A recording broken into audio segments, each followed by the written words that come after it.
ఆకాష్కి హాస్పిటల్లో ట్రీట్మెంట్ జరుగుతూ ఉంటుంది. ఇక అప్పుడే భూమి అక్కడికి వస్తుంది. భూమి అక్కడికి వచ్చిన తర్వాత ఆకాష్ వైపు చూస్తూ, నువ్వు నా గగన్ బావవే కదా అని చెప్పి అడుగుతూ ఉంటే, బయట ఎవరైనా ఉంటే అప్పుడు నేను మీ గగన్ బావనే, లేకపోతే ఆకాష్ని అని చెప్పి అంటూ ఉంటాడు. లేదు లేదు, నువ్వు నా గగన్ బావవే, ఒకసారి నీ టీషర్ట్ తీసి చూపించు అని చెప్పి భూమి అంటూ ఉంటే, టీషర్ట్ తీయాలా ఎందుకు అని ఆకాష్ అడుగుతూ ఉంటాడు.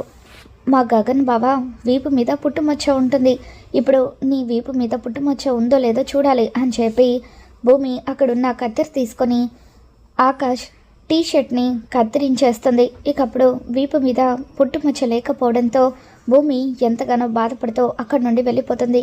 ఇక ఆ తర్వాత గగన్ లోపలికి వెళ్ళి అద్దం ముందు నిలబడతాడు. అద్దం ముందు బాధగా కన్నీళ్లు పెట్టుకుంటూ ఆవేశంగా గట్టిగా అరుస్తూ తన వీపు మీదున్న ప్లాస్టర్ని తీసేసి నేనే గగన్ని అని చెప్పి అరుస్తూ ఉంటాడు. ఇక ఆ టైంలో గగన్ వీపు మీద పుట్టుమచ్చ ఉన్నట్టుగా మనకి చూపిస్తూ ఉంటారు. మరి మొత్తానికి ఆకాష్ గగన్ ఇద్దరు ఒకటేనని తేలిపోయింది.